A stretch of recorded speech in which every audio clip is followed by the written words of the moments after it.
కోట్ల రూపాయల విలువ చేసే గాంజా డ్రగ్స్ డిస్ట్రాయిల్ కి తరలించారు హైదరాబాద్ పోలీసులు. హైదరాబాద్ లోని 28 పోలీస్ స్టేషన్ల పరిధిలో 118 కేసుల్లో కోట్లాది రూపాయల విలువ చేసే మాదక ద్రవ్యాలను సీజ్ చేశారు. వివిధ రాష్ట్రాల నుంచి కొందరు ముఠా సభ్యులు నగరానికి తరలించి విక్రయిస్తుండగా వీటిని పట్టుకున్నారు. గోషమహల్ పోలీస్ మైదానంలో సిసిఎస్ డీసీపీ శ్వేతారెడ్డి పర్యవేక్షణలో సీజ్ చేసి పర్యవేక్షించారు.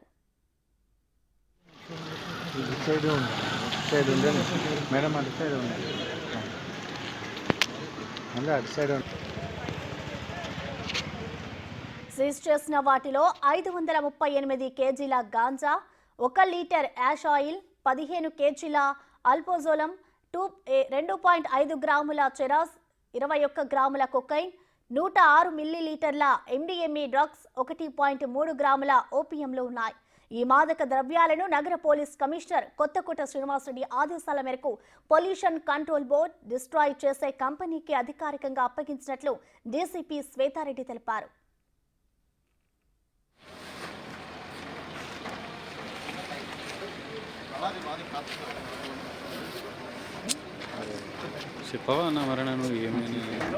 దీనిపై మరింత సమాచారం మా ప్రతినిధి సురేష్ అందిస్తారు. హైదరాబాద్లోని వివిధ పోలీస్ స్టేషన్లో పట్టుబడ్డ గంజాయినంతా కూడా పూర్తిగా ఇక్కడికి తీసుకొచ్చి దాన్ని తగలబెట్టే చేస్తున్నారు. ఎందుకంటే చాలా కేసులు 25 పోలీస్ స్టేషన్లకు సంబంధించిన 118 గంజాయి కేసులలో పట్టుబడ్డ గంజాయినంతా కూడా ఇక్కడికి తీసుకువచ్చి మొత్తం వేరే ఓపెన్ ప్రదేశం తీసుకెళ్లి తగలబెట్టేస్తున్నారు. ఎందుకంటే హైదరాబాద్లో గంజాయిపై ఉక్కుపాదం మోపుతున్న పోలీసులు, ఇటు ఎక్సైజ్, నార్కోటిక్ బ్యూరో, ఇటు లా అండ్ ఆర్డర్ పోలీసులు ముగ్గురు కూడా సమన్వయంతో గంజాయిని ఎక్కడ దొరికినా పట్టుకుంటున్నారు, కేసులు నమోదు చేసి జైలుకి పంపిస్తున్నారు. మనం చూడవచ్చు, ఇదంతా కూడా దాదాపు 518 కేజీల గంజాయిని ఇక్కడ స్వాధీనం చేసుకోవడం జరిగింది. మొత్తం 25 పోలీస్ స్టేషన్లకు సంబంధించి ఆ గంజాయిని అంతా కూడా కోర్టు అనుమతితో దీన్ని అంతా కూడా డిస్ట్రాయ్ చేస్తున్నారు. దాదాపు 118 కేసులకు సంబంధించిన కేసులో గంజాయిని అంతా కూడా పట్టుకోవడం జరిగింది.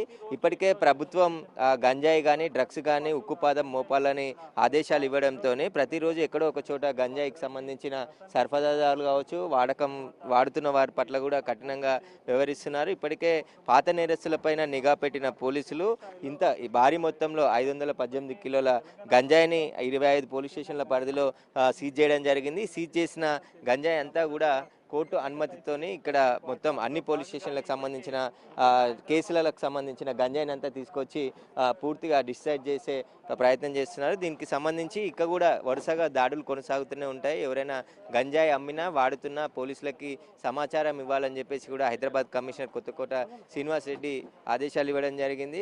ఎవరైనా ఇన్ఫర్మేషన్ ఇచ్చిన వారి సమాచారం గోప్యంగా ఉంచుతాం ఖచ్చితంగా. ఎందుకంటే ప్రభుత్వం గంజాయి రహిత తెలంగాణను చేయాలి. ఇంత డ్రగ్స్ కూడా వాడకం ఎక్కువైంది కాబట్టి ఈజీగా పాన్ డబ్బాలలో, కిరాణా షాపులలో గంజాయిని చాక్లెట్ల రూపంలో కూడా తయారు చేసి అమ్ముతున్నట్టు గుర్తించడం జరిగింది. షాద్నగర్ ఎవరైతే ఒడిశా, బీహార్కి చెందిన కొంతమంది వ్యక్తులు ఉంటారో వారంతా కూడా ఈ గంజాయిని చాక్లెట్ల లాగా కూడా తయారు చేసి అమ్మే ముఠాలను కూడా పోలీసులు పట్టుకోవడం జరిగింది. ఇంత పెద్ద మొత్తంలో యాష్ ఆయిల్ కావచ్చు, గంజాయి కావచ్చు, మనం ఇక్కడ చూసే ఎండు గంజాయి ఇదంతా ఒడిశా బార్డర్ నుంచి కన్వర్ట్ చేసి అక్కడి నుంచి దీన్ని అంతా కూడా తీసుకొచ్చి హైదరాబాద్లోని వివిధ సెంటర్లలో ఇంటర్నేషనల్కి సంబంధించిన స్కూల్స్, బీటెక్ కాలేజీలలో కూడా ఈ గంజాయి సరఫరా చేస్తున్న వ్యక్తులని అరెస్ట్ చేయడం జరిగింది. దాదాపు 25 పోలీస్ స్టేషన్లకు సంబంధించి 118 కేసుల్లో దాదాపు 518 కిలోల గంజాయిని సీజ్ చేయడం జరిగింది. ఈ గంజాయిని పూర్తిగా నిపుణుల ఆధ్వర్యంలోనే దీంట్లో ఒక ల్యాబ్కి అందించి ఆ ల్యాబ్ ద్వారా పూర్తిగా తగలబెట్టేస్తారు. ఇక మీద హైదరాబాద్లో ఎవరు గంజాయి వాడినా అమ్మినా కూడా కఠిన చర్యలు తీసుకొని ఇప్పటికే పాత నేరస్తులపైన పీడీ యాక్ట్లు పెట్టి జైలుకు పంపించడం జరిగింది. ప్రభుత్వం కూడా చాలా సీరియస్గా ఉంది. గంజాయి డ్రగ్స్ పైన ఉక్కుపాదం మోపాలని చెప్పేసి ఇప్పటికే నార్కోటిక్ బ్యూరోకి డీజీ స్థాయిని అధికారి సందీప్ శాండిల ఆధ్వర్యంలో ఆయన ఏర్పాటు చేసి అక్కడ ఒక ప్రత్యేక బడ్జెట్ని ఇప్పటికే నార్కోటిక్ బ్యూరోకి 50 కోట్ల బడ్జెట్ని కూడా కేటాయించింది. అవసరమైన మేరకు మరికొంత బడ్జెట్ని కూడా కేటాయించి ఆ పరికరాలు, ఎందుకంటే డ్రగ్స్ టెస్ట్కి సంబంధించిన పరికరాలు కూడా అందించడం జరిగింది. స్పాట్లోనే డ్రగ్స్ సంబంధించిన టెస్ట్ నిర్వహించి ఒకవేళ పాజిటివ్ వస్తే వాళ్ళని అదుపులోకి తీసుకొని ఆ తర్వాత బ్లడ్ శాంపిల్ని కూడా తీసుకొని వారిపై కేసులు నమోదు చేసి చర్యలు తీసుకోవాలని చెప్పేసి కూడా చెప్పడం జరిగింది. కాబట్టి ఇప్పుడు భారీ మొత్తంలో గంజాయిని అయితే పట్టుకోవడం జరిగింది. ఈ ఈ నెల 2-3 నెలల్లోనే ఈ గంజాయినంతా పట్టుకోవడం జరిగింది. ఈ కేసులకు సంబంధించిన మొత్తం ఎందుకంటే కోర్టులో ప్రొడ్యూస్ చేశారు కాబట్టి ఈ గంజాయిని అంతా కూడా ఇక తగలబెట్టేసేసి ఇక మీద హైదరాబాద్లో కూడా ఎవరై గంజాయి వాడినా కూడా చాలా కఠిన చర్యలు ఉంటాయని చెప్పేసి పోలీసులు చెప్తున్నారు. గోషామహల్ స్టేడియంలో మొత్తం 25 పోలీస్ స్టేషన్లకు సంబంధించిన కేసులకు సంబంధించిన గంజాయిని ఇక్కడికి కలెక్ట్ చేసి ఇక్కడ నుంచి వేరే చోటికి తరలించి అక్కడ దీన్ని అంతా కూడా తగలబెట్టేస్తారని చెప్పేసి కూడా పోలీసులు చెప్తున్నారు. డీసీపీ శ్వేతారెడ్డి ఆధ్వర్యంలో ఇదంతా కూడా కలెక్ట్ చేసి ఇక్కడ నుంచి తీసుకెళ్తున్నారు. కెమెరామెన్ సంతుతో సురేష్, బిగ్ టీవీ, హైదరాబాద్.